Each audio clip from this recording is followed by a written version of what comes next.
This is the broadcast of the City Council meeting for February 1, 2023. It should be getting started here in just a couple of minutes. Programming note, tomorrow, the Conduit is having a legislative roundup. It'll begin at 1 p.m. We will have a conversation about immigration with Mauro Mora from La Resistencia. At 2 p.m., prison reform with Kelly Olson of Civil Survival. At 3 p.m., we'll have housing with Michelle Thomas from the Washington Low Income Housing Alliance. And at 4 p.m., housing and homelessness advocacy days and resident action project with Poe and Duhama. And then at 5 p.m., transportation equity with Paulo Nunez Uno from Front and Center. So you don't want to miss tomorrow. The link is there for you. If you have not, please subscribe, like, and share to the Conduit so you never miss out on these updates so that you can have the latest and greatest information. All right, like I said, City Council should be starting here momentarily. As always, you can either go in person to City Council or you can join the feed and make public comment, which is important.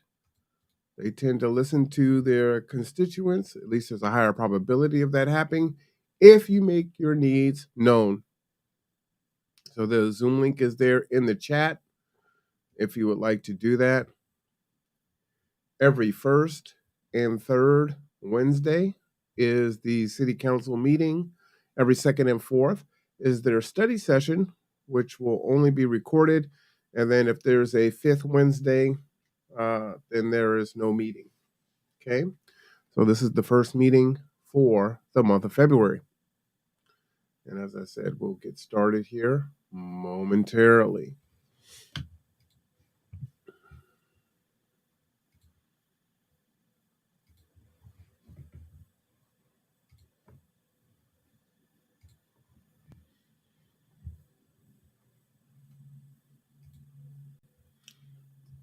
All right. Also, Saturday is Transportation Equity Day. It's Rosa Parks' birthday.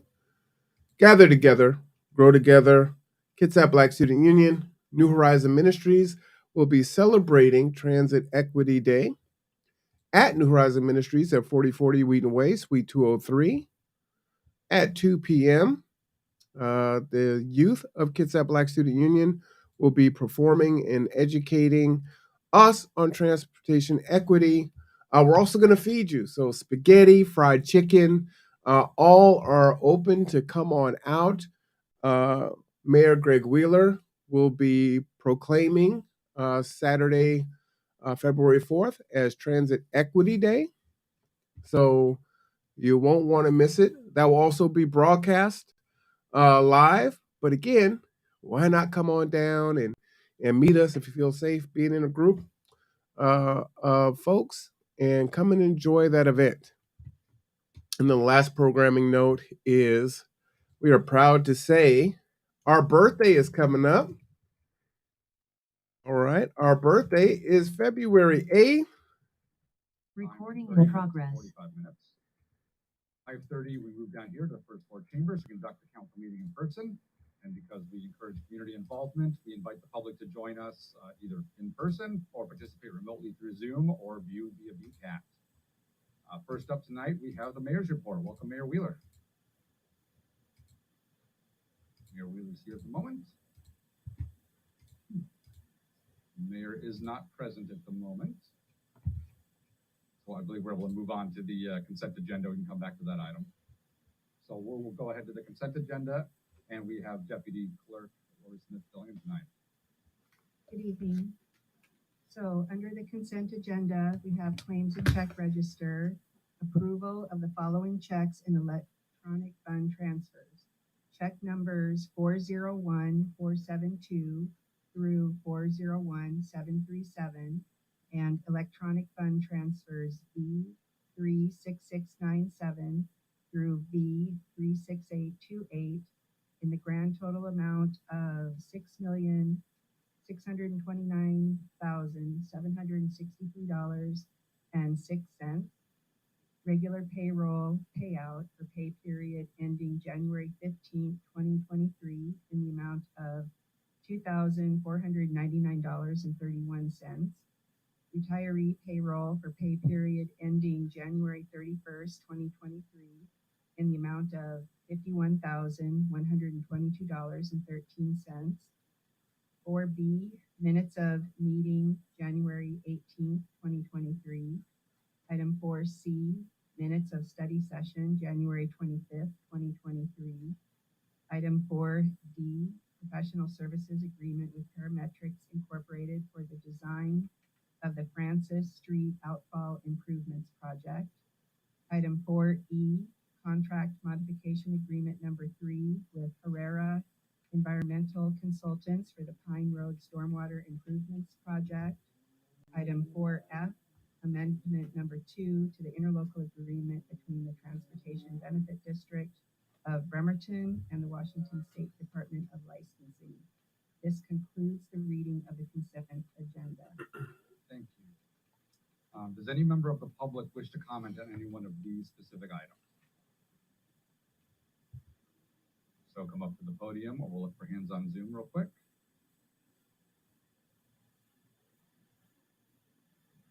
Any hands on Zoom?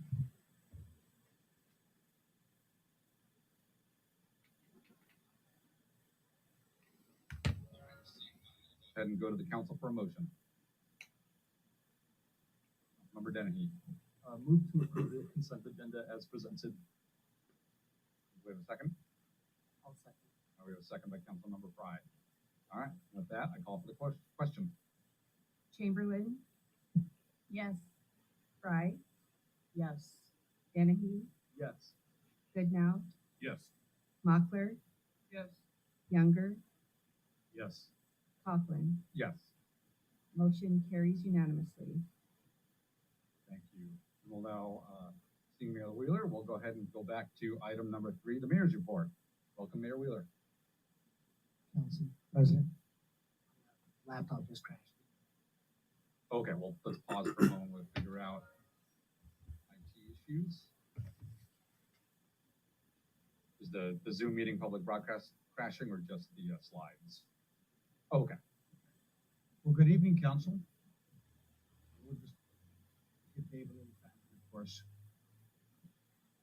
One thing I think we've all learned from the pandemic, especially with technology, is we offer grace. You know, technology's been a great outcome. You know, as far as some of the things we can take away to embrace and harness, but there's also still difficulties with it. And it really doesn't replace in person. Keep business moving. We sure are. We're utilizing that. I know you are too. Just a few items tonight. Pump stations. Yeah, we've got a pump station briefing I'll give you, and you'll see why, even though this work is very important, you'll see why this one's got a couple of extra features to it that I think are interesting.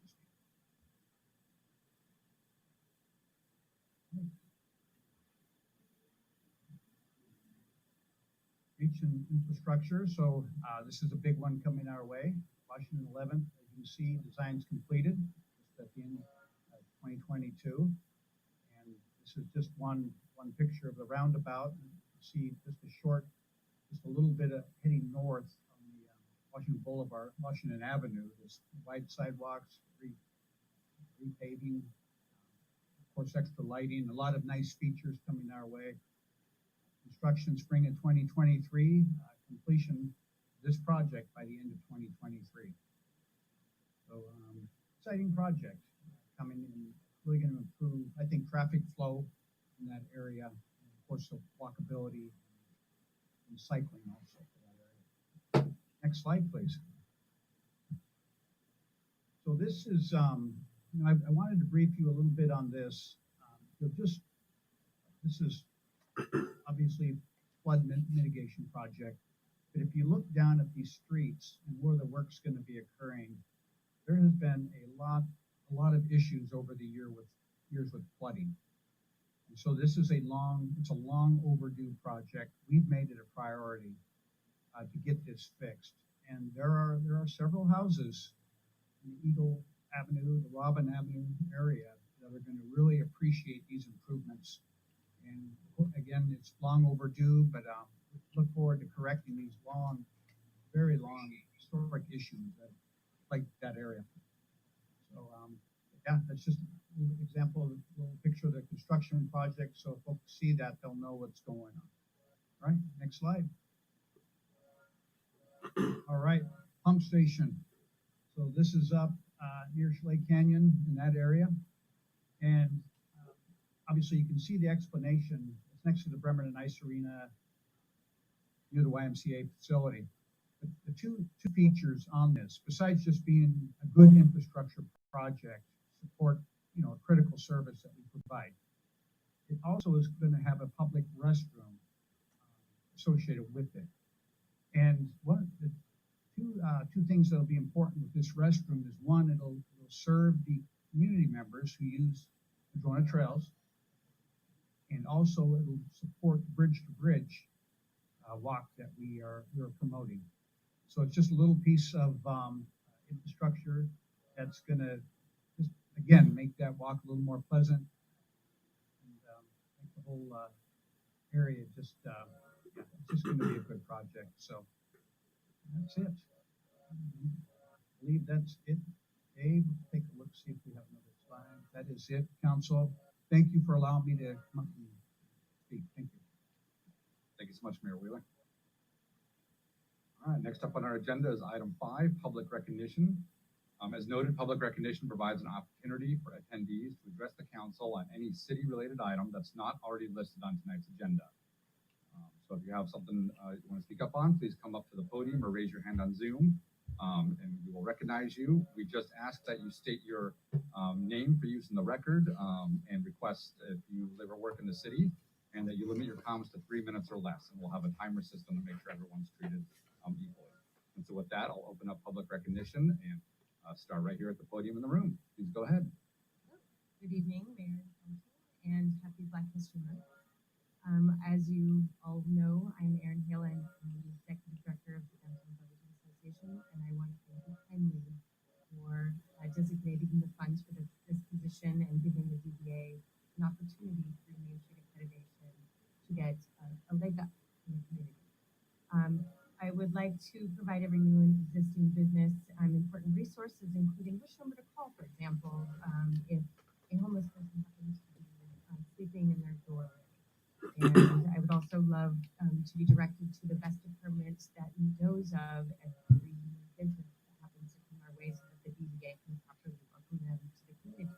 So you can, if you don't mind, sharing and directing all resources to Erin at downtownbremerton.org. Two ends. In speaking with a few of the downtown Bremerton businesses, obviously their number one concern is parking. They say not enough street parking. They have a fear of safety while parking in the garage, and they have a fear of what parking might look like once Quincy Fair is completed.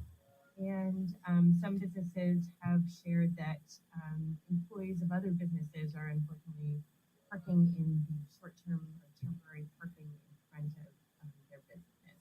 So in speaking through some solutions with Corey at Gastropub, we thought of an idea to work with the years of the parking garage was to create some videos or some photo profiles of the security officer that's now on staff, and the improvements on lighting, and just to shift some perceptions in the community.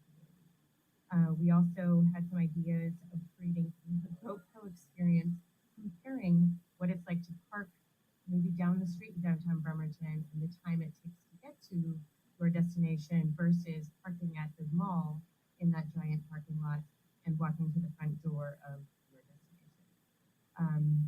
I will be commencing a business-to-business newsletter within the downtown corridor, sharing various ideas, highlighting kind of parking perception perception and how it really needs to change with business owners and their customers, and changing that negative into a positive, and as well as encouraging employees to park in parking garages or side streets in order to open up temporary parking in front of businesses. I would love to point out businesses of note as well as some events coming up. Obviously, the Mercantile just opened, and in talking with Jimmy Harris about his business, he's so excited to train all of his Sorry, employees just a 10-second. Oh, sorry. To wrap up. Sorry. to be ambassadors of the downtown corridor. And so he's giving them a tour of all of the businesses. I wanted to highlight Phallus Books that carry Bremerton just in time for St. Patrick's Day, which we'll have a parade on March 11th. Rain Drinks is next Thursday. And for this First Friday. So anyway, I just want to encourage everyone to support the downtown business corridor, and thank you so much for your time. Thank you so much, Ms. Hale, and I know it's been a long time goal of both council administration to assist in creating your position, and it is fantastic to see that it's been filled, and thank you for the feedback for local businesses to council administration and how the city can support them. All right, next up, we'll go to the next person in the room. Please go ahead. Hello, Council. Thank the mayor for this report. Really appreciated hearing the updates that's going on in the city. Just a couple of things I wanted to address, and I'll get out of your hair pretty quickly here. First, my name is Michael Ellington. I'm a Reverend Pastor of New Horizon Ministries here in Bremerton. I live here in Bremerton off of John Carlson. A couple of things I want to bring to the city's attention that I'd like to see done. Have some emphasis put in the city is one, sidewalk.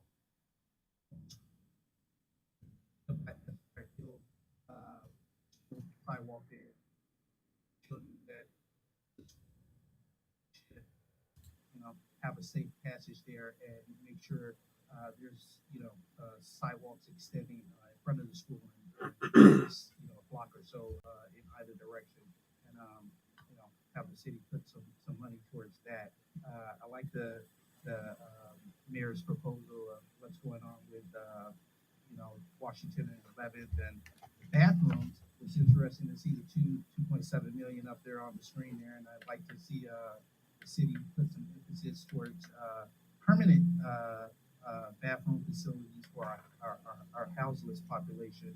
And I do appreciate the $10,000 you guys put towards providing for their bath facilities, but I think they need some permanent accessibility as well.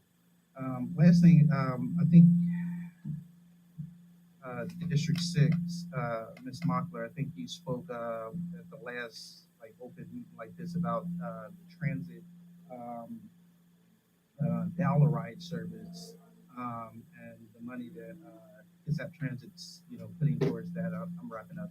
I would like to see the city council support one of our local transportation companies gather together, grow together as they do provide transportation.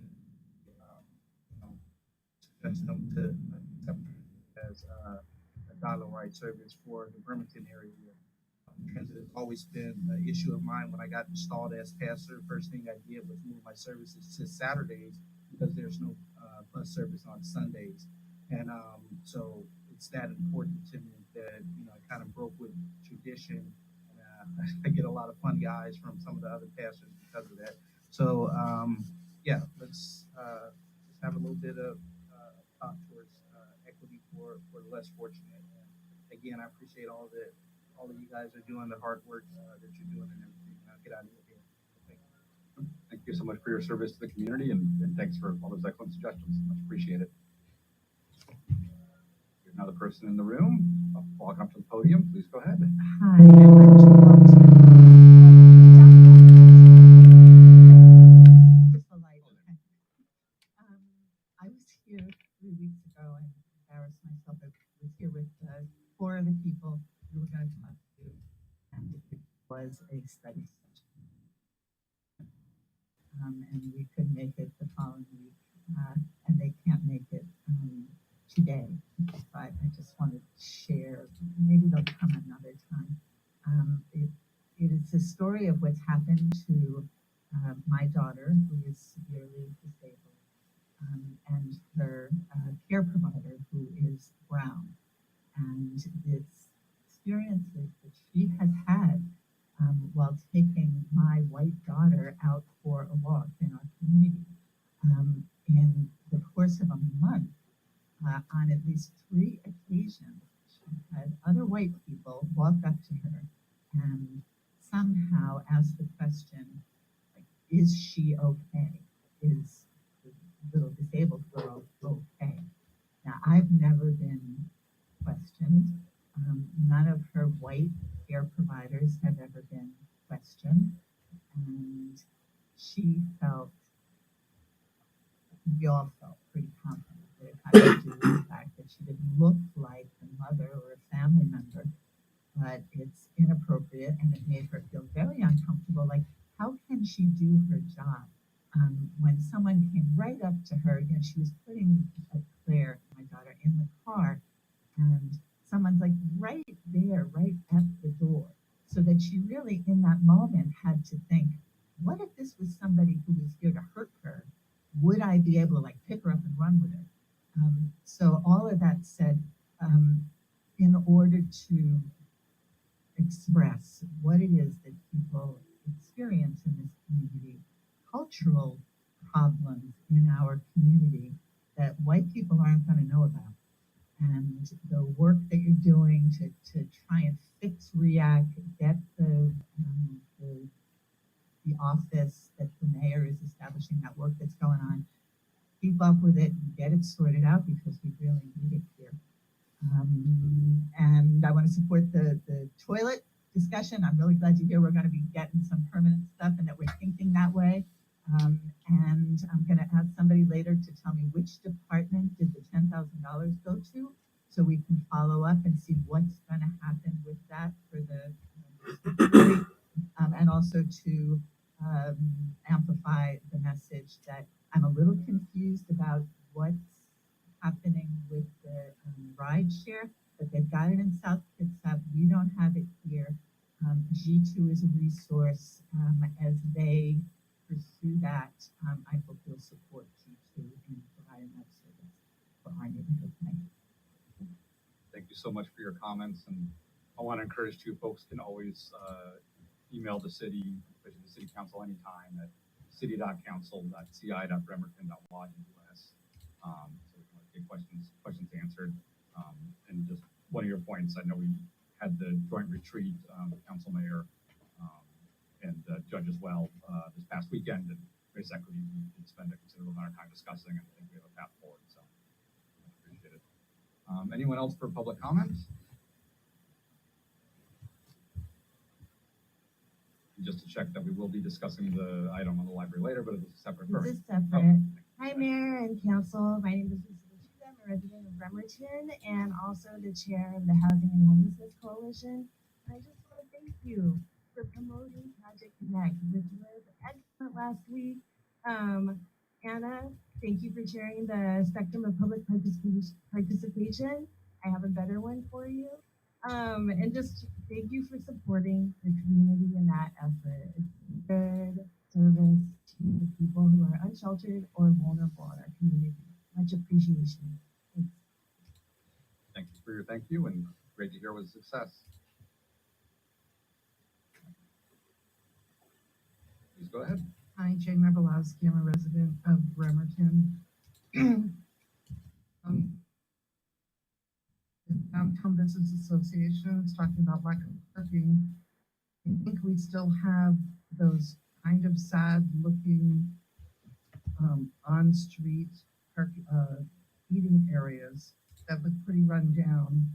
And if we get them back up on the sidewalk, now that we can be a little closer and open up that parking, they're looking pretty raggy. So we can take care of that. And the other thing, I just can't wait until we actually have public toilets for our people who are unhoused. I mean, we're spending millions for bridge walkers, 10,000s drop in the bucket for downtown. Thank you. Thank you for your comments. And Mayor Director Nucky, do you want to quickly mention the streeteries? Up to you, not no worries. Just because I know that's in the works. I'll do that. So there's there are 4 streams that were put in place under the rules that were established during the pandemic. One of those, actually the one on 4th Street by the Roxy, was actually removed last week, I believe, earlier this week. The other 3 are still remaining. We're in the process right now of developing a policy for a permanent streetery, and the rules would be quite a bit different for the new streeteries, but we don't want to really pull the rug out from underneath the existing businesses, and so we're going to try to work with them as we develop the policy, and then move that forward. We're actively working on it. Thank you so much. Anybody else for public recognition, and see any hands on Zoom? All right, we'll go to the conduit with Marlon Cameron. Please go ahead. Good evening, City Council and the Mayor. Hope your day is going well. Just wanted to talk about an initiative that many of us are trying to get pushed through as a bill. Only 5% of us have access to frequent transportation here in Kitsap County. And so I just want to bring that attention to City Council and to the Mayor as this language and advocacy comes out, that you would support getting dollars to come into Kitsap County so that we can increase that transportation. I also wanted to acknowledge and thank you for all the work that you've done in helping to purchase Mills Crossing. I know it's still in the works, but that commitment of $500,000 is very important. And so we're very appreciative of seeing that effort. And then I just wanted to give you a few updates. Tomorrow, the Conduit is having a legislative roundup where we'll have from 1 to 5 p.m. Someone will be coming on from immigration.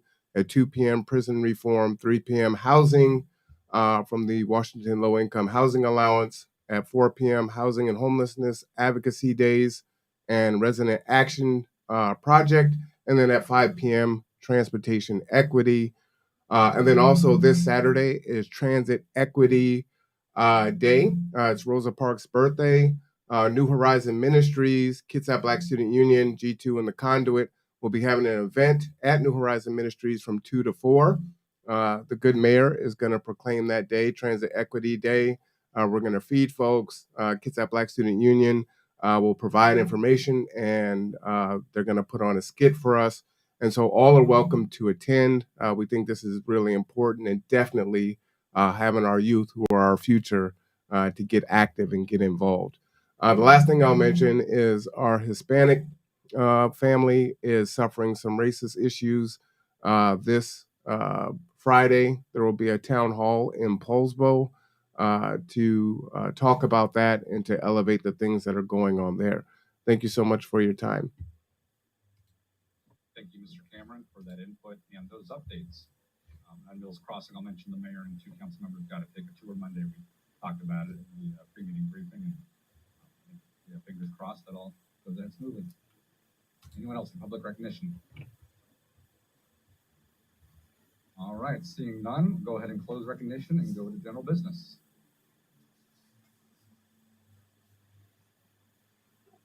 First order under general business is approve a contract modification number 2 to the goods and services agreement with At Work Commercial Enterprises LLC for landscaping maintenance and services. The presenter tonight is Internal Services Manager Chris Mottner. All right, welcome, Mr. Mottner. Whenever you're ready, go ahead.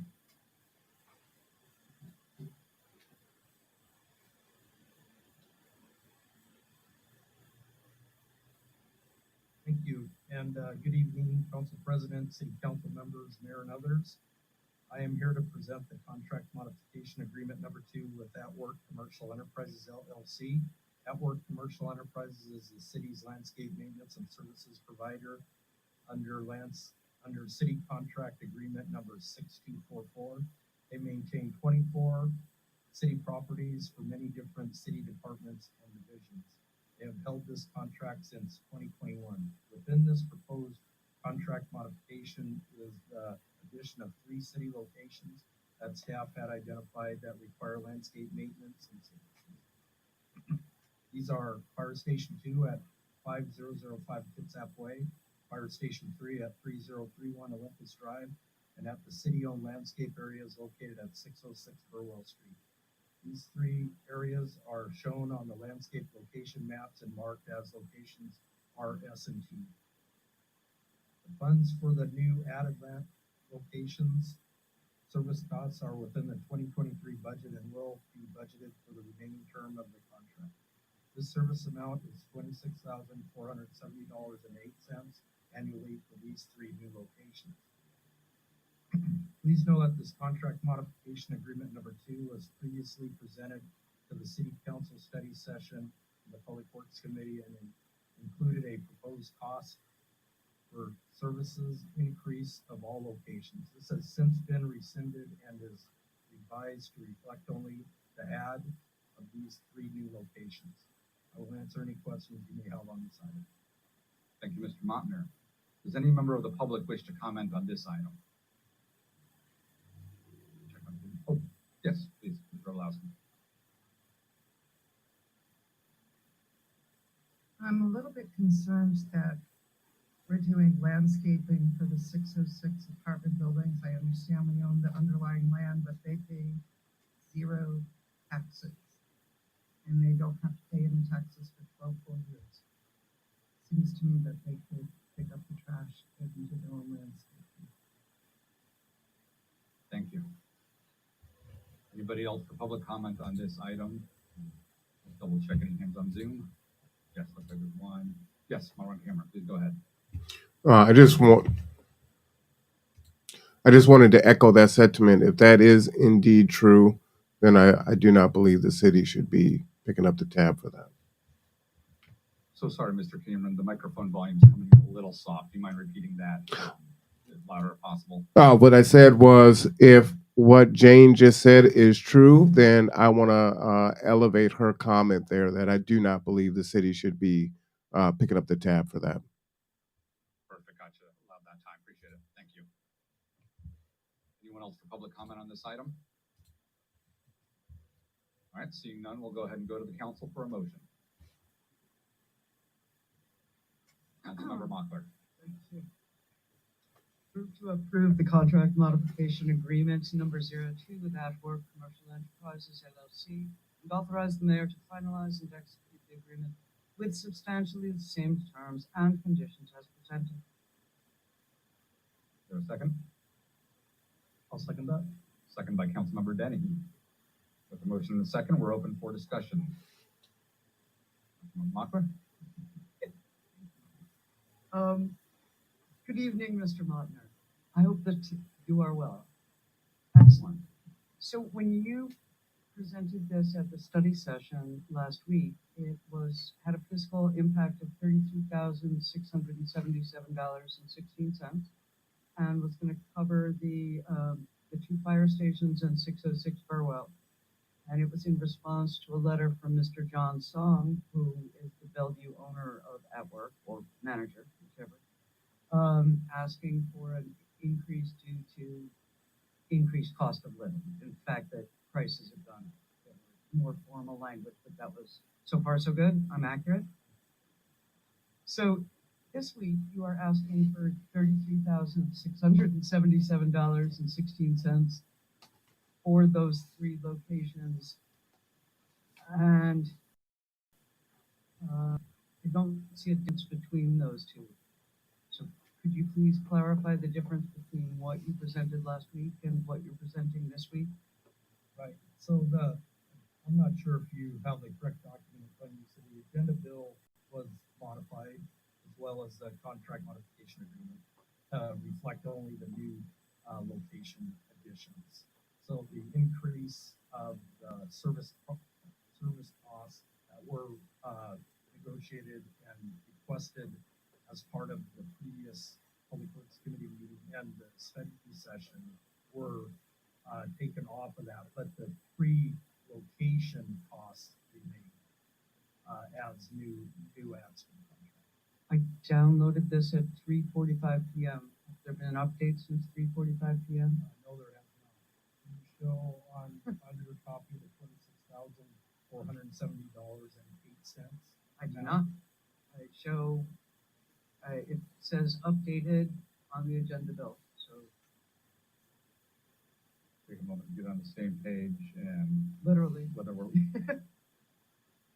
so under fiscal, your indulgence, Councilmember Mockler, and fiscal impacts on the agenda bill cover sheet.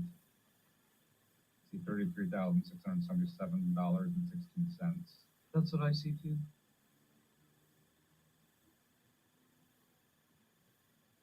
The addendum contract,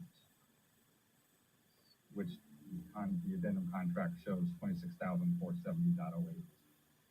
Can you tell me what page? In our packet, page 74. On page 73. Thank you. So this will be $7,000 less, more or less, than the original cost of living increase. And all of the basis for that is here. Could you explain the basis for the increase? If it's not just a cost of living increase? It's the three locations as noted in the attachments of additional site maintenance. Our station 2 of $880 a month, and station 3 $845 a month, on the 606 apartments at $295 per month. Aren't Plus taxes. these the same? I'm so sorry, Mr. Montner, to interrupt you. Please go on. Oh, that's it. Aren't these the same figures that we looked at last week? They are. So this agenda bill and contract modification is exactly the same, except we removed the negotiated service cost increase for all locations from Mr. John Song, the previous request. So So these were always within the. So sorry to interrupt you. Have you finished so I can try not to be rude again? Okay. So this is what we looked at last week, except no cost of living increase. Correct. Thank you. Councilmember Dennehy. Thank you. Mr. Montner, we had two public comments about the 606 building and the landscaping there. I'm assuming that we own the land and there's a possible leasehold, but could you respond to those comments and what kind of contractual duties are under? Right, so the 606 Burwell Street landscape maintenance services, the justifications for that is after the agreement reviewed by city staff and the 606 apartment building management, it was realized that the city was responsible for agreement for maintenance to the landscape areas around that property. So just to be clear, it isn't only the 606 apartments, it's the city owns the parking level below that, as well as the next level below that, as well as the Park Avenue Plaza garage, which is the cinema parking, as well as Sure, thanks for that. And just for further clarification, was that agreement made at the sale of the 606 buildings? Is there any way to modify that agreement, or is that in perpetuity? I'm not positive on that. I can deal with legal and check into that. But for the agreement, the new management of 606 apartment building did not want to continue providing that services. Excellent. And the city already agreed to those terms. That's that agreement was already effectuated. Is that right? Okay, great. Thanks so much. Any other council member for comment or reflection? And yes, then we'll do another round and go back to Councilmember Mockler. Anyone wishes to precede me? It's on my hands. You're the floor. Okay. I would suggest that because here the document that I'm looking at is exactly the same amount that we looked at last week. So I'm still rather confused because the fiscal impact is the fiscal impact, and they are the same.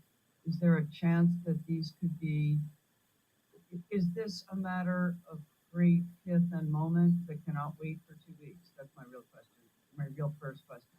Right, and I apologize, this was a late ad that was presented to the council president, and after quick and thorough legal review of the contract modification agreement change, as well as the amendment change, it was added, but apparently wasn't added. In the contracts can be agenda here. This state, now it's over $26,000, right? So there's no CPI increase. It's just the three new sites that are doing landscaping. So the contract itself that would be executed is Councilman Mockler, with your indulgence, can I ask City Attorney Fennell, is there any issue with the cover sheet having the fiscal impact? We're voting on the contract, which is correct.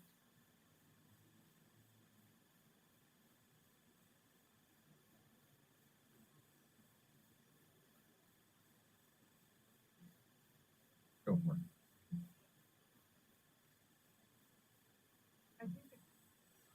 I think the contract is clear, as long as the council knows what they're voting on. So in this case, it was originally presented with an agenda bill with one figure. There was discussion. The actual contract was amended. That was included in the packet. That's why the figure on page 74 is different than the figure in your agenda bill. So because of the discussion that's taken place, things have changed. There's been a modification. As long as everyone's in agreement that they are voting on what is attached and not what is in the agenda bill, and if that's clear, you can move forward. Thank you. Educated yet again by Attorney Fennell. Thank you. Thank you, Mr. Montner. Appreciate you standing up here and going through all of this. You have a good evening. I have nothing further to say on this matter. Oh, sorry, and Councilmember Kimball, please go ahead. Okay, so I guess I'm just kind of doing the numbers now too. I mean, I saw the discrepancies and I saw it placed down below, but maybe y'all can help me understand when I do the math on we got 8. I mean, is there a tax line item I'm not seeing? So 880 plus 845 plus 295 is.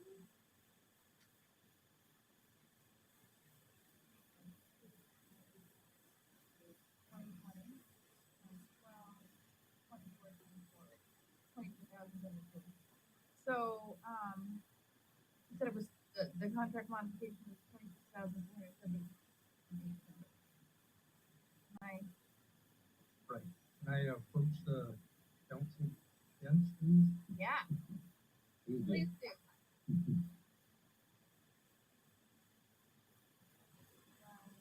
I just did everything times 12 and I couldn't do it. And so that 23. Sorry to ask just that, Mike, thank you. The 23,413 was from a different modification. This is a previous modification, not the current modification. Got it. And is there any point in time that we can? I mean, Councilor Dennehy mentioned in perpetuity, but is there at any point in time that we can go back and talk to 606 about renegotiating that arrangement or situation? I don't know. Maybe that's not a question you can answer. Maybe that's right. somebody else. I'm unaware of that. I'm not responsible for that part of a contract with. Maybe that's something we should be asking. Let's keep it germane to the contract right before us. Okay. Well, the contract right before us is regarding an increase, like we're adding 606. So this is germane, respectfully, to be curious about the contract. Sorry, just a discussion of future work by Public Works. If you have a question on how the contract pertains to current.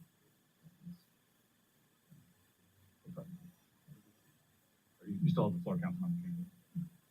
I suppose that is all for now. Thank you. Councilmember Denny? Yeah, not to overstep City Attorney Fennell's work. I see you're talking over there. My understanding of contracts is new consideration. So whenever that contract, Councilmember Denny, I'm sorry, please direct comments to who's council president, not to other council members. apologies. So it would have to wait until our next contract. But I think those comments are well taken. Thank you. Let's see. Oh, yes, we'll go to Finance Director Mike Riley. Councilor Denny, that's a great point. We have an agreement with the 606 apartments and public bar facility. When that's up for renewal, looking at that agreement, I'm taking notes. Look at the agreement. So, thank you. Any other council members for comment? All right, seeing none, just thank you, Mr. Montner, for walking us through this. And from my understanding, and correct me if I'm wrong, we went out for public bid. This was the lowest responsive bidder. And I didn't, right, talking to them, so okay, great. All right, seeing no further discussion, I will call for the question. Aye. Yes. Kennedy, Yes. now, Yes. Yes. Unger, Yes. Chamberlain, Yes. Coughlin. Yes. Motion passes.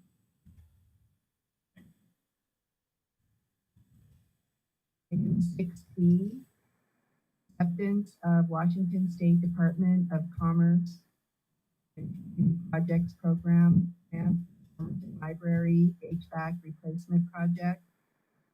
This author is again the presenter. Welcome back, Mr. Montner.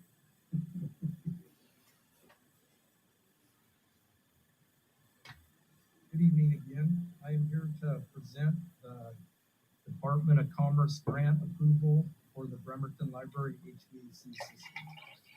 The downtown Martin Luther King Library has an old, problematic, and inadequate heating system and has no cooling and very little ventilation to the building.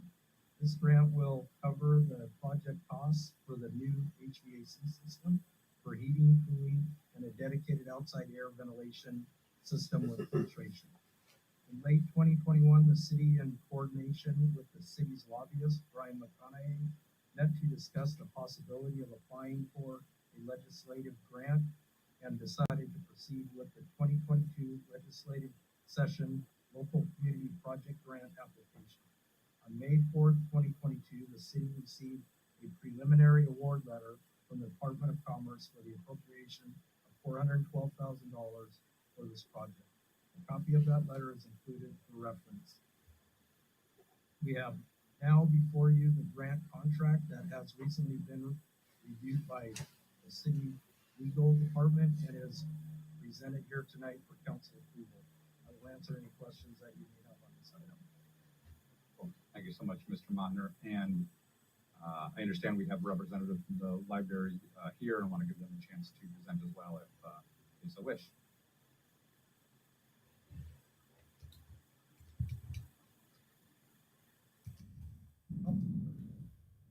My name is Rhodes. I'm the director of IT for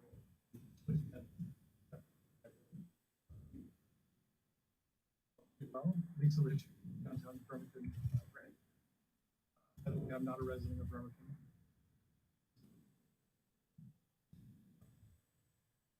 The library would like to mayor, his whole team in public works as well. For the ongoing work and support on this project. So we truly do appreciate all that's going into this. The library does have a proud history of supporting the Bremerton community with a wide variety of services to our patrons. Just last year, all across the county, our branches saw over 130,000 visitors into our branches, with an average of about 3,000 visitors per month here in downtown. One of the important ways that we serve the population during the hottest part of the year is as designated cooling centers. Unfortunately, of our 9 countywide branches, the downtown Bremerton branch has been the only one unable to support that designation of building site. So in fact, there are many occasions during the summer months when we have to shorten our hours, our operating hours at the branch, or even remain closed for a day or several, as the heat inside the building just becomes untenable for our staff coming into the building. The project proposed in the item before you this evening, with the addition of the proposed HVAC equipment, would truly be a welcome gift to the Kitsap Regional Library, our staff, and our patrons.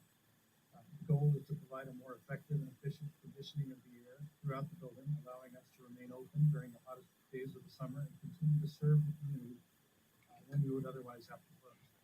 So on behalf of our library director, our leadership team, our branch staff at the downtown Bremerton branch, and the patrons that we serve, we encourage your approval of this project and thank you for your support. Thank you so much for the presentation.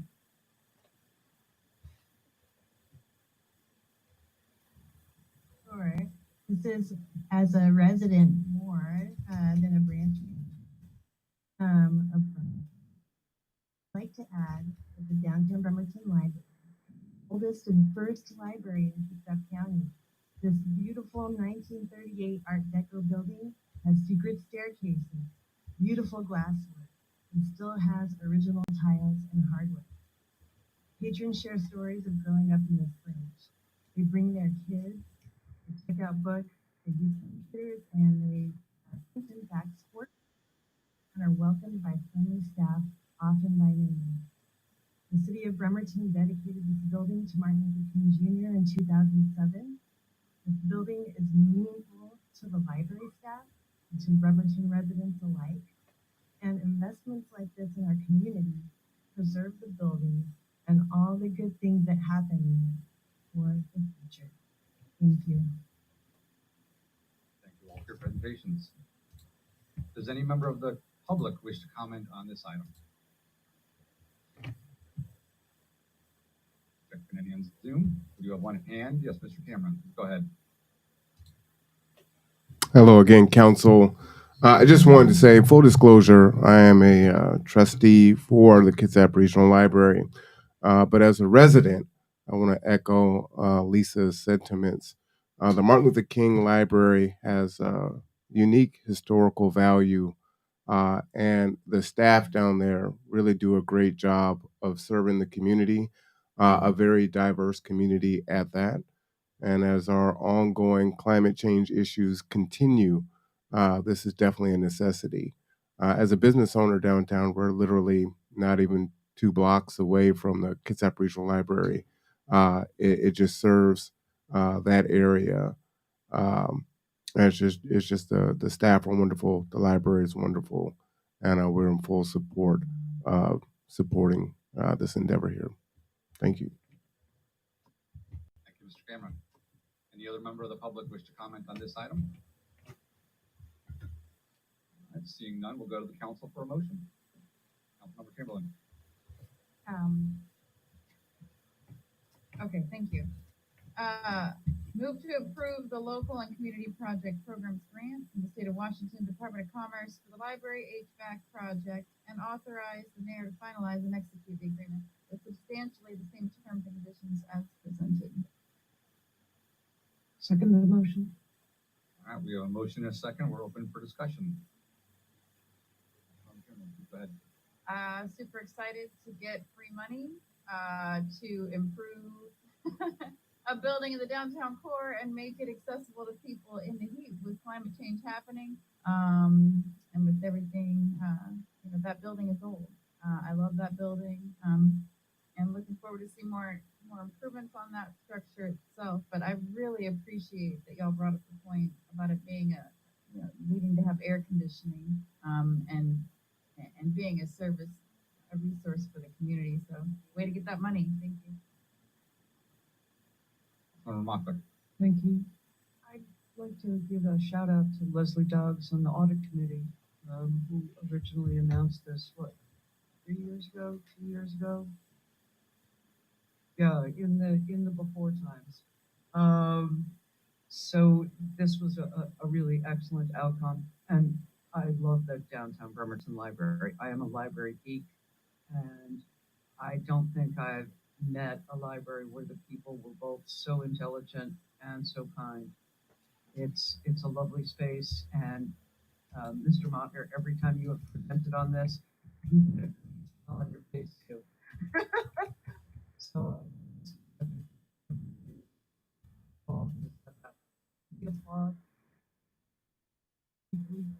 I will allow a quick applause.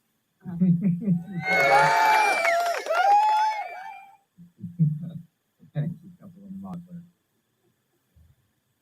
Member Denny, I saw your hand up first. Okay, Councilmember Fry. Yes, I hope that Mr. Montner didn't give you any indication that we had further questions or were really taking a hard look at this. We really, we put it on general business so that we could acknowledge you and your work. And as a grandmother of two little kids, we spend a lot of time at the library. And I did as well when I was growing up. It's something, and yet you've evolved over time. So kudos to all that you do. And yeah, let's make this happen again, Mr. Montner. Yeah, yeah. Thank you. All right, let me just echo the thanks to you, Mr. Montner, and Public Works for getting this grant money for one of the local libraries. Again, thank you so much to the library. I was there this morning with my 2-year-old son, Max, at one of the many fantastic free programs you offer for giving us a great time. Really nice to have all those free programs in our community. All right, hearing no further discussion, I call for the question. Dennehy, Yes. Goodnow, Yes. Mochler, Yes. Younger, Yes. Chamberlain, Yes. Fry, Yes. Coughlin. Yes. Motion carries unanimously.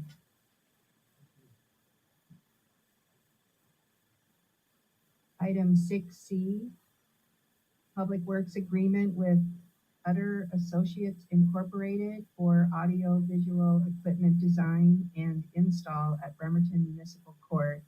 The presenter tonight is Judge Flood and Court Administrator Jennifer Johnson. Welcome, Judge and Administrator Johnson. Please take it away. Good evening. As we presented at the study session, we're here to get approval to move forward with the Public Works Agreement with Other and Associates. And in the amount of $124,905.06. As previously stated, there are some grant funds from ALC, which amounts to $50,000 per courtroom. The request is in essence to make sure that if there's contract overage, that you're well aware of what that would be, and actually to make sure that we have what we need to make sure each courtroom is well equipped and functioning to the level that it needs to be. The AV and media grant total amount is $100,000. The contract amount is $124,000. The period in time is 21 weeks. As previously explained, the ALC grant billing and funds need to be in by June 30th of 2023, and that is their fiscal year end.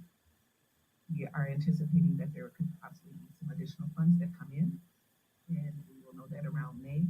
But in order to move forward and maximize the amount of funds that we do have currently available, we are asking for your approval at this time. Okay, thank you. Does any member of the public wish to comment on this item? On Zoom? Yes, I see one, Mr. Cameron. Busy night, council. Apologize for speaking so much this evening. I just want to give my support to the Bremerton Court and to Judge Flood and just her short time. One more second here, if you're able to hear us. If possible, your hand's still up from the previous motion.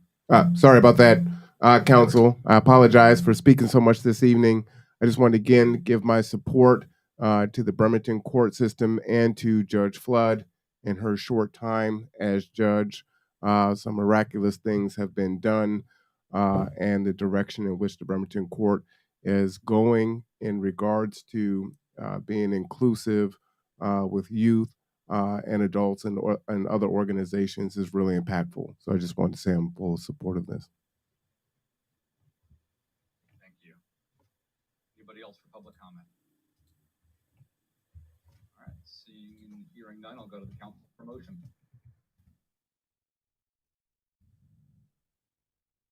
Member Dennehy, Move to approve the public works agreement with other, sorry, is that other? Yeah, Other Associates Incorporated, the amount of $124,905.06, and authorize the Bremerton Municipal Court to finalize and execute the agreement with substantially the same terms and conditions as presented. Second. all right, we have a motion and a second. We're open for discussion.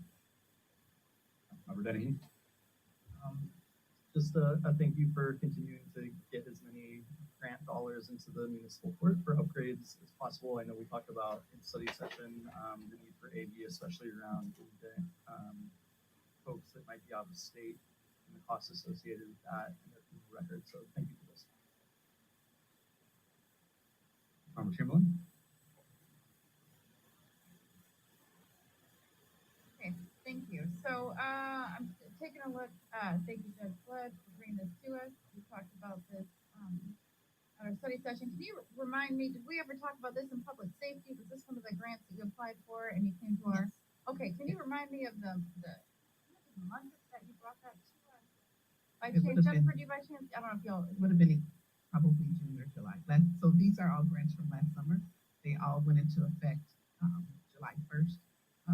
All of the grants that we talked about as well as information in regards to the period of time and the acceptance. So I believe I spent maybe 4 or 5 meetings with you talking about grants and in the public safety meeting. And so I am curious about so it's not a very large amount for our general fund. However, I guess I'm just like for all departments, if there's going to be, and I appreciate you coming to us ahead of time before instead of afterwards saying, oh, our grant money, our grant cycle timing ran out, so now we're in a pickle. So you're coming to us ahead of time to let us know about this. And so one of the questions I had asked. You're anticipating the AOC funding. Now, is this AOC funding tied? Is that application already in and done? So the money is already granted. The $100,000 is our money. And so, but if we don't, well, I said we, but sorry about that. If your crew doesn't finish before August, before June 30th, which is the end of the state cycle, correct? Then we are on the hook for a little less of the. So that's a combination of an answer that I have to give you. There are certain things that the AOC grant anticipates needs to happen.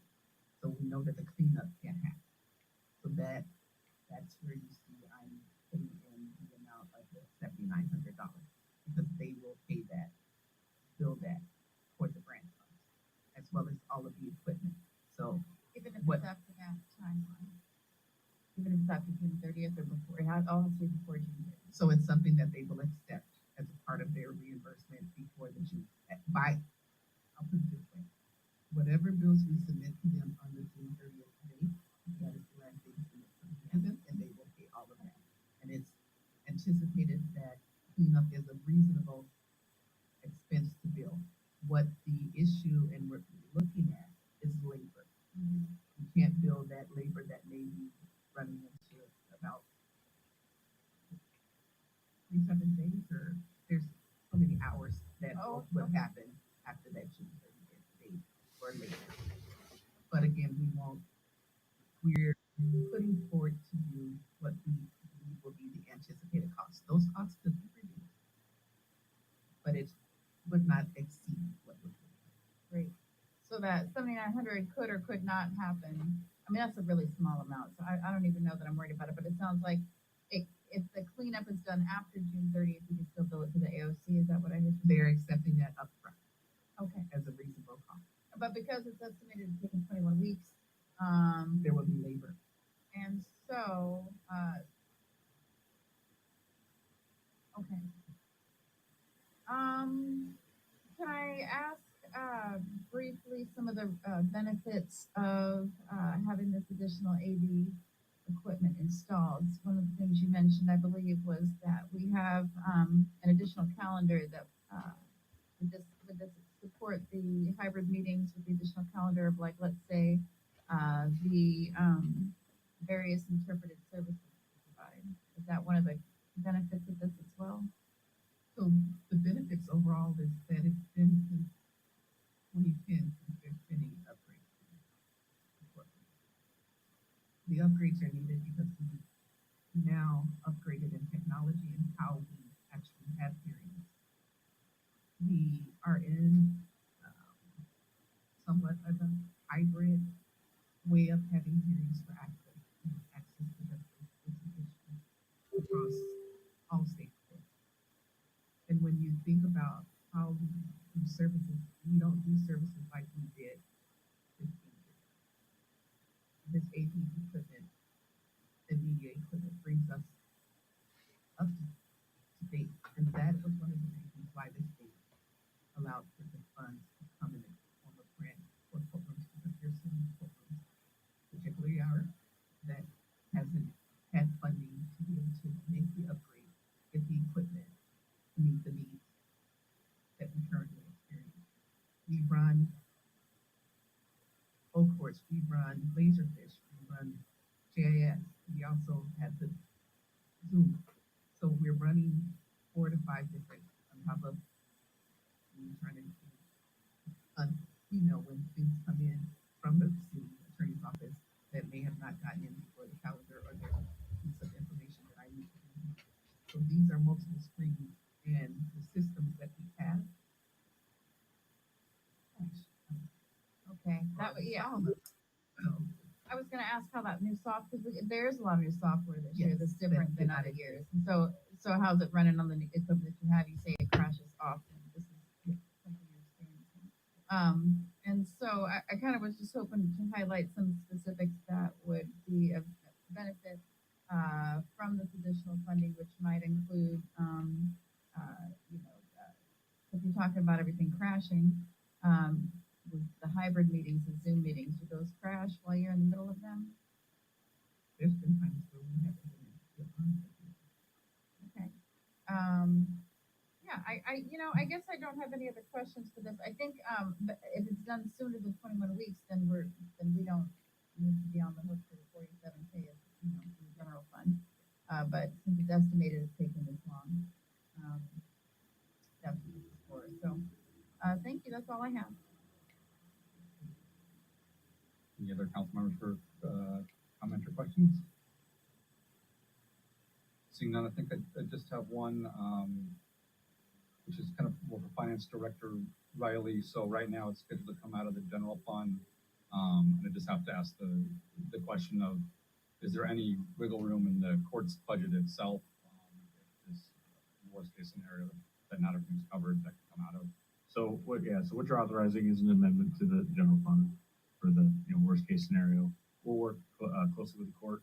They are looking at additional grant funding that could tie to this project. And we'll also look through their budget. There's areas they did budget for some AV improvements within the existing budget to try to lessen the impact. We will consider the amendment at mid-year or year-end, depending on how it's looking. So we won't just bring something at mid-year if we don't need to. So it might be something you won't see till year-end to do the actual amendment to the court's budget. Fantastic. And just thinking across the city on parity, so it's 13 years since 2010. This has been upgraded. I know we've had recent upgrades in this room during the pandemic on AV equipment. Although also IT Director Mike Riley, do you have a broad sense of across the city in different departments, how old audiovisual equipment is on average? That's a tough one. So luckily I got Dave Sorensen here, our IT manager, who actually worked with the court during COVID and doing our virtual courts, installed what's there currently, and has a good history with the building and all over the city. They kind of do a lot of work that's out there for AV and try to support that. But we have a pretty good pulse, I will say, with that court facility. The sound system when we purchased the building, that building was lacking. Didn't put something in there again. It was in-person court with the pandemic. Came in, put some technology to use with the owl and getting it where it is, but it definitely is due for an upgrade if we're continuing continuing this new virtual court setting. So, Dave, do you want to add anything? It came down to, we had upgraded like one room prior to this one. Since that's up there. The rest of them, when we did the court, there was no money left for the sound system. The sound system in there was actually brought from the courthouse. Temporary courthouse, and this one's put in place. So it all comes down to, it's the oldest, and this is the new. And the difference between those is these 10. Perfect. Thank you for that clarification. Thank you for your presentation, Judge. I have no further comments, questions. Seeing and hearing none there, I will go ahead and call for the question. Good now, Yes. Mochler, Yes. Younger, Yes. Chamberlain, Yes. Fry, Dennehy, Yes. Coughlin. Yes. Motion carries unanimously. And that concludes general business. Thank you. All right, we'll now move on to council reports. And since this is the first council meeting of the month, we'll start with District 1, Councilmember Jennifer Chamberlain.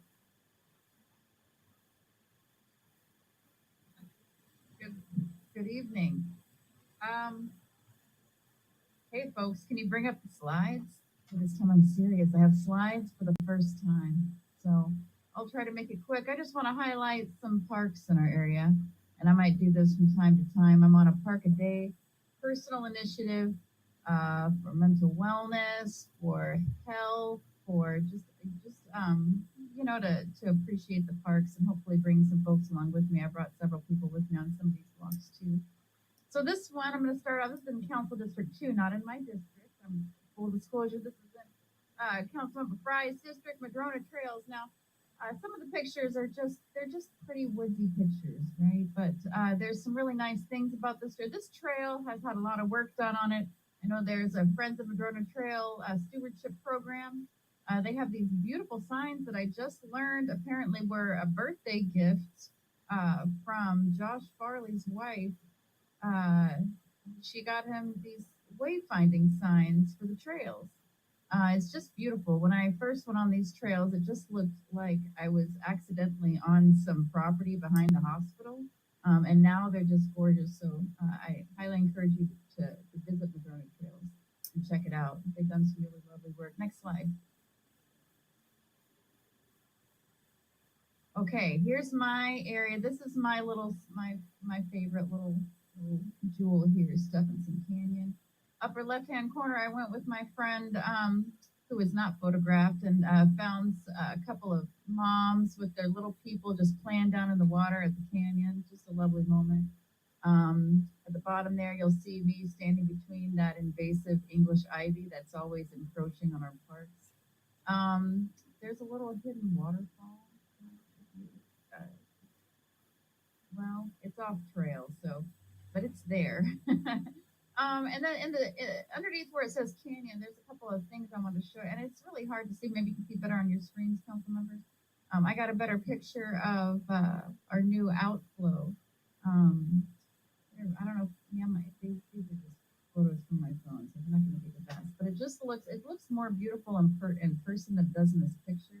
They did a really nice job of creating this it creates a larger space for outflow, and then they planted some shrubs and bushes around. It's looking nice. I know the work isn't all the way done, but when it is done, and in the springtime, it's going to look lovely over there. And then below that picture is the picture of the rubble that we talked about getting cleaned up over on Lewis. I can't remember the name of the court over there, but it is a mess. So it'll be nice to see that area cleared up. Because it's not just that pile there. There's several piles of just metal and concrete. And then I wanted to point out the stairs. Okay, so there's a little bit, most of the area in Stephenson Canyon has those lovely stairs. There's a point down, there's a couple of scramble routes, but it's just a really magical place. Find it, check it out. There's 7 trailheads, I believe. So you can go in at almost any central point of the city over there on the other side of the bridge. So let's go to the next slide. I'll try to zoom through and not take up too much time. Landing. Okay.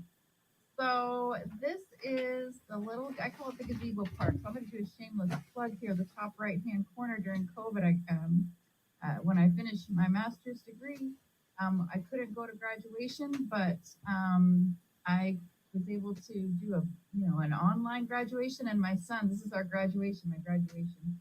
My son's hooded me. I kind of, it's a beautiful space. You can actually walk at low tide from the beach side of Lent Landing. I talk about it a lot to Lions Park. There's a couple of shots at dusk.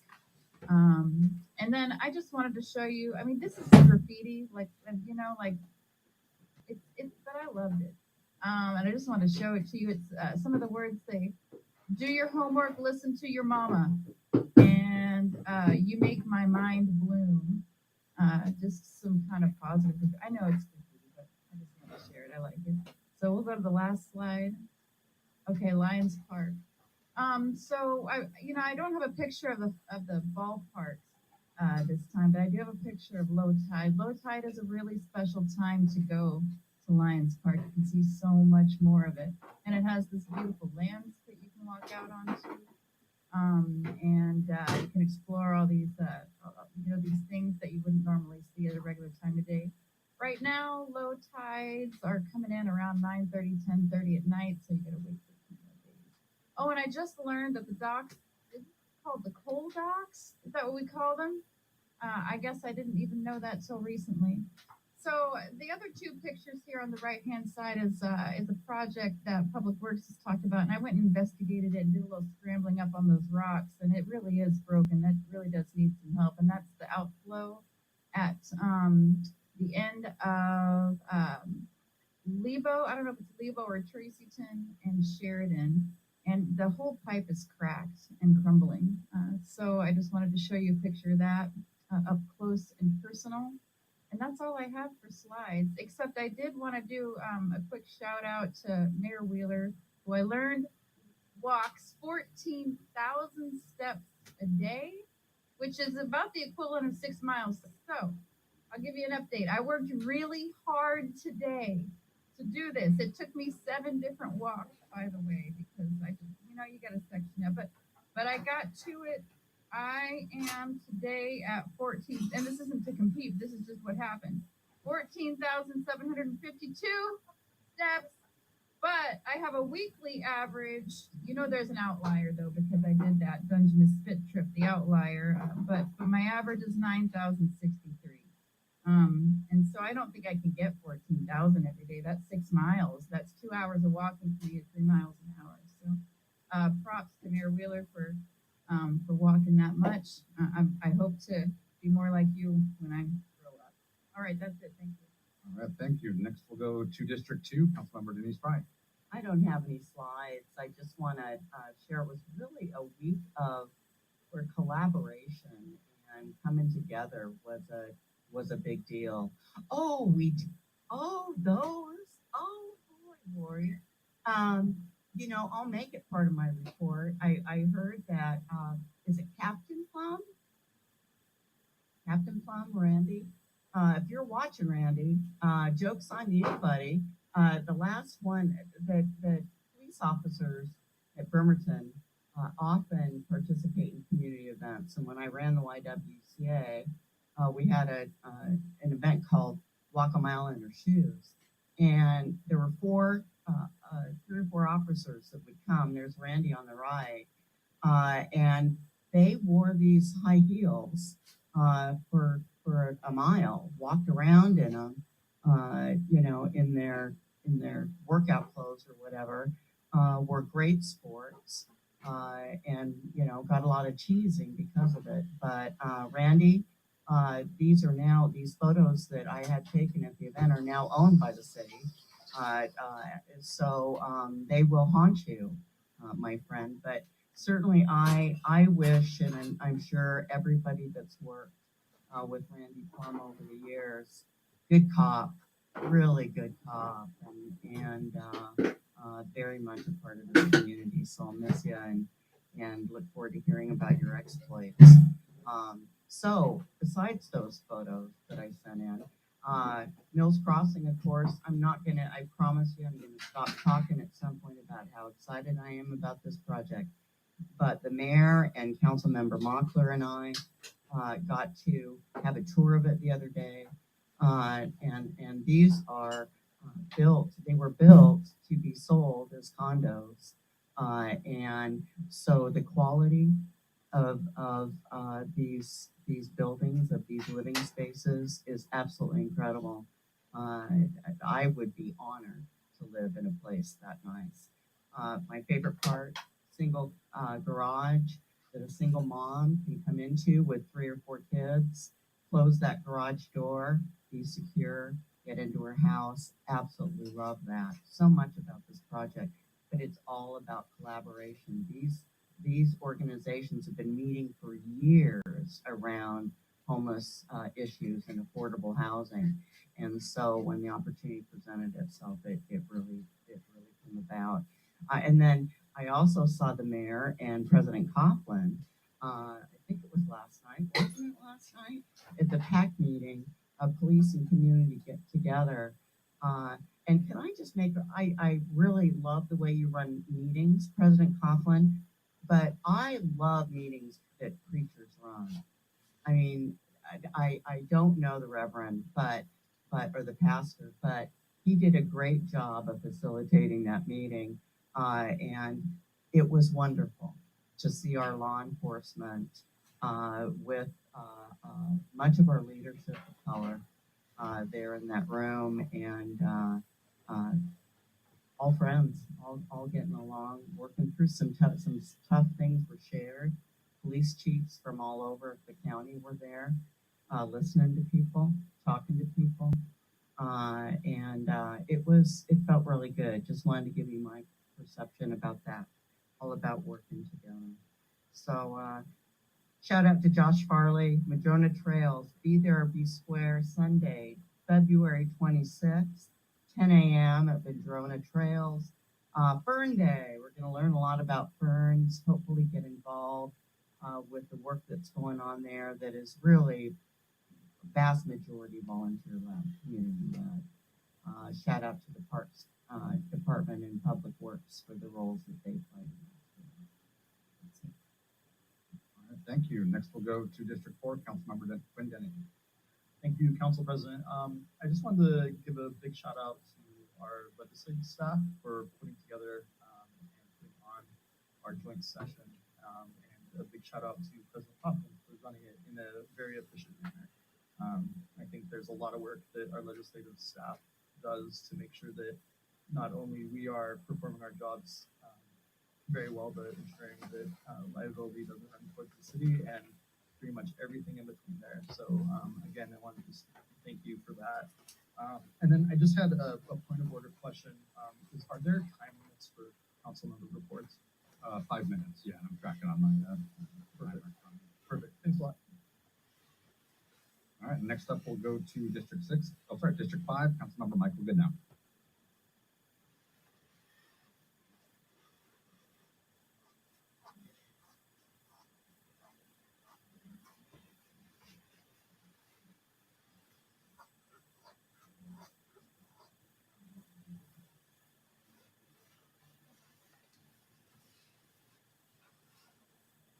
Thank you. Next, Council District 6, Councilmember Anna Mockler.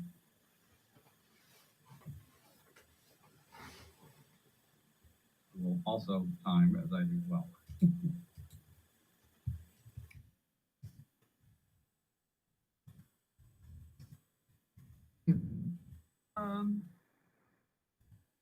I have that first slide, please. Okay, thank you. So it's not a granular report like the rest of you did. It's more meta, but hey. This is a photo I like of District 6. It's my intro photo. Next slide, please. So every second Monday from 4 to 6, thank you, Public Works, at 100 Oyster Bay Avenue North, is a town hall. The next theme is Help the Vulnerable. Thank you, Tony Ives, for being there. The tentative title for the march, How to Complain Better. I'm going to move on to the rest of the things, so you're welcome to take the slide down, please. So tonight's council report is on transparency and equity. People of this state do not yield their sovereignty to the agencies that serve them. The people in delegating authority do not give their public servants the right to decide what is good for the people to know and what is not good for them to know. People insist on remaining informed so that they may maintain control over the instruments that they've created. That's the preamble to the Washington Public Records Act, against which many people have often invaded. City Council represents the people who live in Bremerton. It's our responsibility to keep them informed. They may not be interested, that doesn't matter. Information has to be readily available. There's a great deal of information on our city website. It's tracking it down that can be tricky. I'll be working hard this year to educate myself on how to find out everything that's out there so that I can be of use to my constituents. So here's an example. Public Works has plans for the upcoming year. I'm picking Public Works because I'm on the committee. What, when, how, and where they plan to repair, replace, maintain, or install streets, sidewalks, sewers, outfalls, water lines, etc. I will work to learn to where to find all of that information to be a resource to others. And of course, this is the plan. There's going to be overruns. There's going to be cancellations. There's going to be emergencies. Permitting will be delayed or will suddenly arrive. That's perfect human endeavors are pretty darn rare. So to segue from transparency to equity with another example, how does Public Works decide what street work they will do in the coming year? The director has said that they are guided for street work, much street work, by the IMS study, also known as the 2018 Pavement Analysis Report. Well, this report states that the least expensive plan to maintain a network of roads in very good condition, because, quote, pavements typically deteriorate rapidly once they hit a specific threshold. That's page 2 of the IMS. Public Works staff have often said that this is their priority. With this as their guide, I don't know to what extent, but I do know that a major project in 2023 is rebuilding and resurfacing Belfair Valley Road. The fact is, if you're walking around Bremerton or driving around, this is a fact. Many older residential streets are not in very good condition. They're routinely passed over in favor of the newer streets, which follow the IMS recommendations, right? You catch them before they start to deteriorate at all. In my opinion, we should prioritize these residential streets, collected for many years. Doing it as Public Works does, it means that them that's got shall have and them that's not shall lose. Public Works prioritizes road condition over road users. And that's how it's working out. Is there any malevolent intent here? Oh, heck no. It's just, these are the results of it. And I'd like to offer right away my sincere apologies to the very hardworking people at Public Works and Utilities if this sounds at all critical, because it's not meant to be so. They are MacGyvers to the nth degree. They put a great deal of time and energy into maintaining our infrastructure, planning it, and doing it, coming home exhausted. I see these people in their trucks in the afternoon, they're just like, ugh. And they are often covered in unpleasant substances. It's a tough job. And it's our job as council, I think, to look at how all that hard work shakes out to serve the people of Bremerton. Thank you. Thank you. Next, we'll go to District 6. With respect to Mayor, maybe that's a sidebar conversation.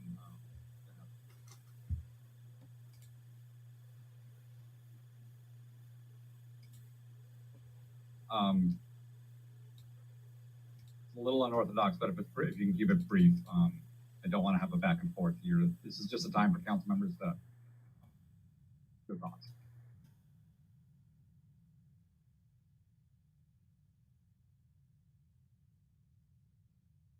Yeah, give 1 minute here on the clock. Thank you. So I just wanted to let you all know, I only do 10 to 12,000 steps.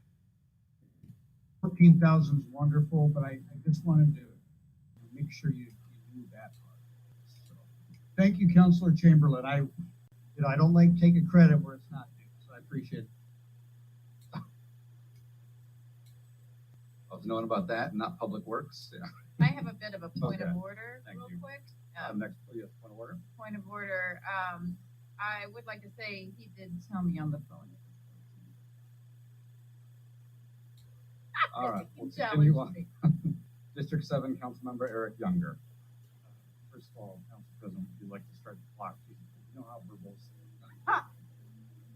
To be fair, I will, but I don't doubt I will need to use it. 5 minutes, starting now. Great. And then also demanding a full investigation on this steps thing. It's 12,000 or 14,000. I think we should allocate taxpayer money and figure out what the true answer is. Okay, enough of the conversation. So I would like to say thank you to the Parks and Public Works Department. We have ongoing complaints about the lack of a gate at Lowenad Park for safety and security purposes. And, I'd like to thank both Public Works and Parks for coordinating that work effort and getting that done. So that's on a serious note. Also on a serious note, you're in District 7, you're a resident or a business, and you have something you'd like to get done in the district, that's one of your goals. You know, City Council's office. I'll try to address your with that. I've got another like 3.5 minutes. 3 minutes, 54 seconds. We bank this. That's 14. With that, thank you. All right, I'm going to give myself the same 5 minutes. I will not use it all. My report, just got a couple slides here as well.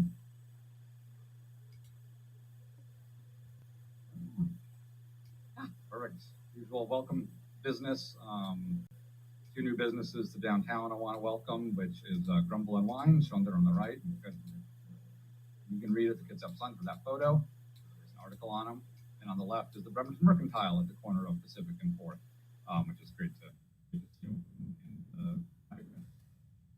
Both of those businesses. Next slide. Next, stuffed animal. And also, although this is not a new business, in fact, quite old, I think it counts to welcome as a new business to the district, considering that just the other week there was a celebration of the nonprofit Roxy Foundation buying the building. And so I think that's a new chapter to celebrate. So congratulations to Councilmember Mike Goodnow, who is the director there, on a lot of hard work to get that going. Next slide. Then, yes, as Councilmember Fry mentioned, went to the PACT meeting last night. I believe it was the first one in person since the pandemic.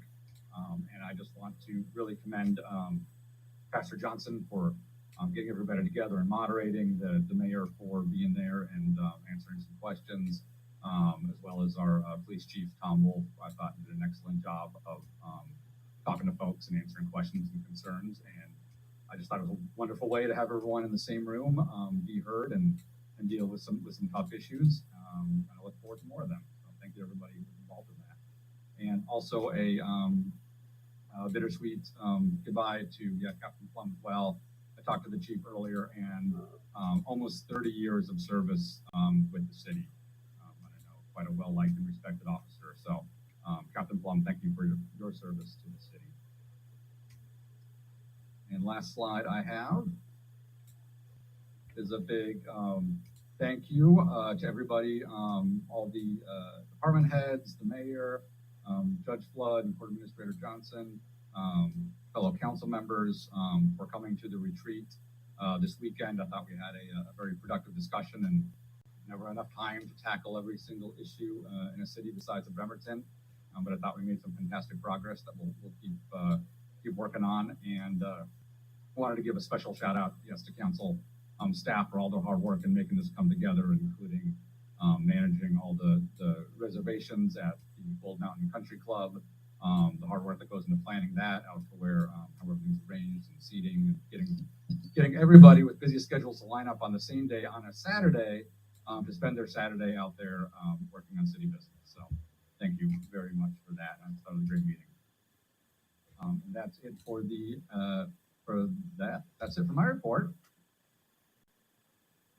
Council and I will now convene for an executive session for 45 minutes to discuss, quote, potential and pending litigation, items per RCW 42.30.110, subsection 1, subsection I, and action is anticipated.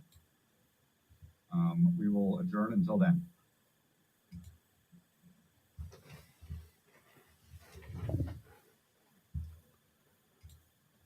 All right. So as you can see, they are going to break for 45 minutes. I think we'll end it here. I don't know what their litigation is. We'll do an addendum to this so we don't have 45 minutes of just dead air for you to come back and tune in for. A lot of stuff in the city council meeting. Again, please make your voice heard.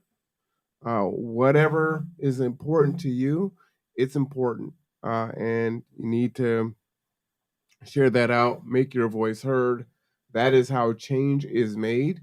Many voices is what makes change, right? You had Pastor Ellington and Joe come up and talk about the bathrooms, which is important. We're going to have to make sure that we stay on top of that, right? As you can see, their money is going to other places, right? I mean, they're doing landscaping and things of that nature. While landscaping is important and necessary, about $30-some thousand, bathrooms are really necessary. But the squeaky wheel gets the oil, and we just have to continue to advocate, to fight, to not give up, to not lose hope. There are people that are depending on us that do not have a voice, and so we need to continue to push that forward. So I just encourage you to do that. Again, programming note, tomorrow we have a very special event for you. We hope that you will tune in. It's going to start at 1 p.m. Again, I'm just going to flash that on the screen here. It is the Conduit's Legislative Roundup, and that's going to start tomorrow at 1 p.m. We're going to have so many different people on to talk about the issues. 1 p.m. immigration, 2 p.m. prison reform, 3 p.m. housing, 4 p.m. housing and homelessness, and 5 p.m. transportation. So please do tune in for that so that you don't miss out. Also, subscribe, like, and share. The more you do that, the more we are able to do the work that we do. There is so much to cover. There are so many different events. And so we do need your support in order to make all these things available to you and to other people that's important. And then again, this Saturday, we have the Transportation Equity Day, Rosa Parks' birthday. Saturday, February 4th, 2 to 4 p.m. at New Horizon Ministries, 4040 Wheaton Way, Suite 203. All are invited. We're going to feed folks. We do ask that you RSVP 360-373-3000 so we have enough food for everyone. But it will also be broadcast live, so you can click on the link there. On Saturday, Mayor Wheeler is going to proclaim Saturday, February 4th as Transportation Equity Day. Gets Out Black Student Union students will be presenting and sharing information and giving some testimonies around transportation equity and their challenges here that they have, but many of us as adults trying to struggle to survive are also having. So again, we just encourage you to come out and support that, meet and greet, socialize, get to know each other, and have a good time. And with that, I'm going to go ahead and call it an evening. There is one more program later on this evening. So if you have not subscribed, it's YouTube at The Conduit. It's that simple. And hit that reminder bell so you never miss out on when we go live, because we are constantly going live and bringing you information. All right. So again, we appreciate you so very much. Thank you for tuning in. I am R1 Cameron. This is The Conduit. We'll see you